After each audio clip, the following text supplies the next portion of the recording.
Okay, this is Book 2, Spiderwick Chronicles. Book 2 is right here. The Seeing Stone by Tony Tetralisi and Holly Black. We left off Book 1 finding out that they had a House Bogart. Here's the colored picture. All 5 goblins were circling them. Oh my gosh! Book 2 of 5.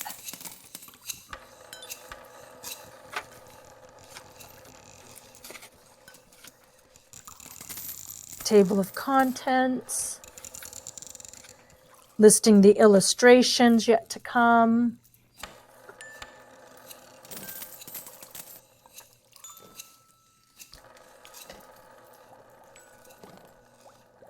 Dear reader, over the years that Tony and I have been friends, we've shared the same childhood fascination with fairies. We did not realize the importance of that bond or how it might be tested. One day, Tony and I, along with several other authors, were doing a signing at a large bookstore. When the signing was over, we lingered and helped to stack books and chatting until a clerk approached us. He said that there had been a letter left for us. When I inquired which one of us, we were surprised by his answer. Both of you, he said. The letter was exactly as reproduced on the following page. Tony spent a long time just staring at the photocopy that came with it. Then, in a hushed voice, he wondered aloud about the remainder of the manuscript. We hurriedly wrote a note, tucked it back into the envelope, and asked the clerk to deliver it to the Grace children. Not long after, a package arrived on my doorstep, bound in red ribbon. A few days after that, 3 children rang the bell and told me this story. What has happened since is hard to describe. Tony and I have been plunged into a world we never quite believed in. We now see that fairies are far more than childhood stories. There is an invisible world around us, and we hope that you, dear reader, will open your eyes to it. Signed, Holly Black. And here's the letter they received. Dear Mrs. Black and Mr. D. Terralisi, I know that a lot of people don't believe in fairies, but I do, and I think that you do too. After I read your books, I told my brothers about you, and we decided to write. We know about real fairies. In fact, we know a lot about them. The page attached to this one is a photocopy from an old book we found in our attic. It isn't a great copy because we had some trouble with the copier. The book tells people how to identify fairies and how to protect themselves. Can you please give this book to your publisher? If you can, please put a letter in this envelope and give it back to the store. We will find a way to send the book. The normal mail is too dangerous. We just want people to know about this. The stuff that has happened to us could happen to anyone. Sincerely, Mallory, Jared, and Simon Grace. Our characters from the previous book. Okay, we get back to our map of the place. Here's the Spiderwick estate. That's the house they're living in. There's a grove of trees across it. This is Roundtree Street, and it heads on over to Waterhouse Middle School. There's an old quarry. And, of course, Robinson Creek runs through it.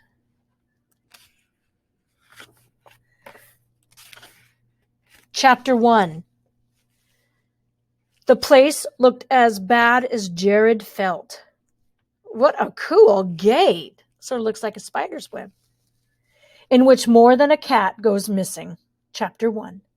The late bus dropped Jared Grace at the bottom of his street.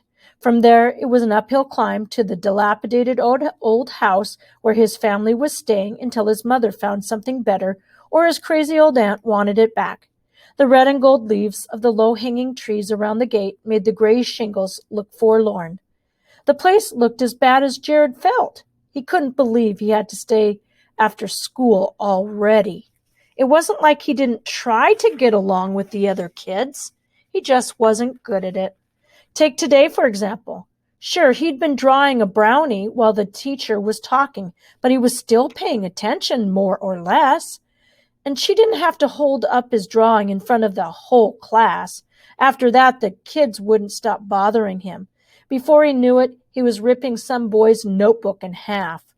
He'd hoped things would be better at this school, but since his parents' divorce, things had gone from bad to worse. Jared walked into the kitchen. His twin, Simon, sat at the old farmhouse table with an untouched saucer of milk in front of him. Simon looked up. "Have you seen Tibbs?" "I just got home." Jared went to the fridge and took a swig of apple juice. It was so cold that it made his head hurt.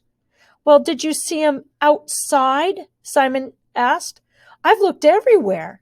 Jared shook his head. He didn't care about the stupid cat. She was just the newest member of Simon's menagerie. One more animal wanting to be petted or fed or jumping on his lap when he was busy. Looks sort of sad there, though. Jared didn't know why he and Simon were so different. In movies, identical twins got cool powers, like reading each other's minds with a look. It figured that the most real life twins could do was wear the same size pants. Their sister Mallory thundered down the stairs lugging a large bag.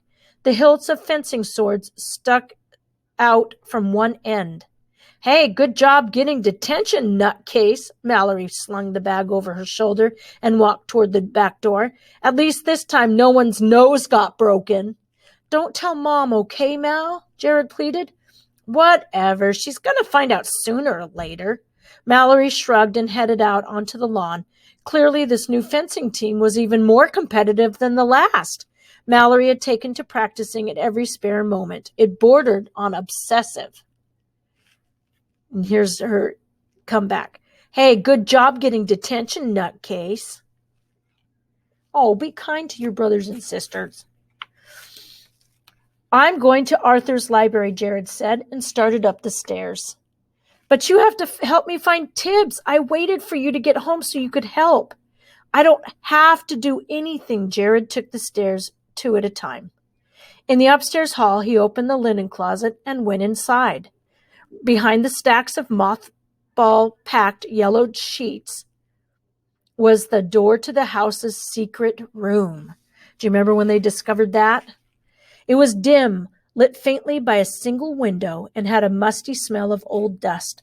The walls were lined with crumbling books. A massive desk covered in old papers and glass jars dominated one side of the room. Great-great-uncle Arthur's secret library, Jared's favorite place. He glanced back at the painting that hung next to the entrance. A portrait of Arthur Spiderwick peered down at him with small eyes half hidden behind tiny round glasses. Arthur didn't look that old, but he had a pinched mouth and seemed stuffy. He certainly didn't seem like someone who would believe in fairies. There he is entering the linen closet. Opening the first drawer on the left-hand side of the desk, Jared tugged free a cloth-wrapped book, Arthur Spiderwick's Field Guide to the Fantastical World Around You. He'd only found it a few weeks before, but already Jared had come to think of it as his. He kept it with him most of the time, sometimes even sleeping with it under his pillow. He would have even brought it to school, but he was afraid someone would take it from him. There was a faint sound inside the wall. "Thimbletack," Jared called softly. He could never be sure when the house brownie was around. Jared put the book down next to his latest project, a portrait of his dad. No one, not even Simon, knew that Jared had been practicing drawing. He wasn't very good. In fact, he was awful. But the guide was for recording stuff, and to record well, he was going to have to learn to draw. Still, after today's humiliation, he didn't feel much like bothering. To be honest, he felt like tearing the picture of his father to pieces. "There is a foul smell in the air," said a voice close to Jared's ear. "Best take care." He whirled around to see a small, nut-brown man dressed in doll-sized shirt and pants made from a dress sock. He was standing on one of the bookshelves at Jared's eye level, holding on to a piece of thread. At the top of the shelf, Jared could see the glint of a silver needle that the brownie had used to rappel down with. "Thimbletack," Jared said. "What's wrong?" "Could be trouble, could be not. Whatever it is, it's what you wrought." "What?" "You kept the book despite fighting my advice. Sooner or later, there'll be a price. You always say that, said Jared. What about the price for the sock you cut up to make your outfit? Don't tell me that was Aunt Lucinda's. Thimbletack's eyes flashed. Do not laugh, not today. You will learn to fear the Fae. Jared sighed and walked to the window. The last thing he needed was more trouble. Below, he could see the whole backyard. Mallory was close to the carriage house, stabbing at the air with her foil. Further out, near the broken-down plank fence that separated the yard from the nearby forest, Simon stood, hands cupped, probably calling for that stupid cat. Beyond that, thick trees obscured Jared's view. Downhill in the distance, a highway cut through the woods, looking like a black snake in tall grass. Thimbletack grabbed hold of the thread and swung over to the window ledge. He started to speak, then just stared outside. Finally, he seemed to get his voice back. Goblins in the woods. Doesn't look good. My warning comes too late. There's no help for your fate. Where? By the fence. Have you no sense? There's Thimbletack. Jared squinted and looked in the direction that the brownie indicated. There was Simon, standing very still and staring at the grass in an odd way. Jared watched in horror as his brother started to struggle. Simon twisted and struck out, but there was nothing there. Simon! Jared tried to force the window open, but it was nailed shut. He pounded on the glass. Then Simon fell to the ground, still fighting some invisible foe. A moment later, he disappeared. I don't see anything, he shouted at Thimbletack. What is going on? Thimbletack's black eyes gleamed. I had forgotten your eyes are rotten, but there is a way if you do what I say. You're talking about the sight, aren't you? The brownie nodded. But how come I can see you and not the goblins? We can choose to show what we want you to know. Jared grabbed the guide and ruffled through the pages he knew nearly by heart. Sketches, watercolor illustrations, and notes in his uncle's scratchy handwriting. Here, Jared said. The little brownie leapt from the ledge to the desk. The page beneath Jared's fingers showed different ways to get the sight. He scanned quickly. Red hair. Being the seventh son of a seventh son. Fairy bathwater? He stopped at the last and looked up at Thimbletack, but the little brownie was pointing excitedly down the page. The illustration showed it clearly. A stone with a hole through the middle, like a ring. With the lens of stone, you can see what's not shown. With that, Thimbletack jumped from the desk. He skittered across the floor toward the door to the linen closet. We don't have time to look for rocks, Jared yelled. But what could he do except follow? And here it is. They're reading the book, looking for a way to see what doesn't want to be shown. The little brownie was pointing excitedly.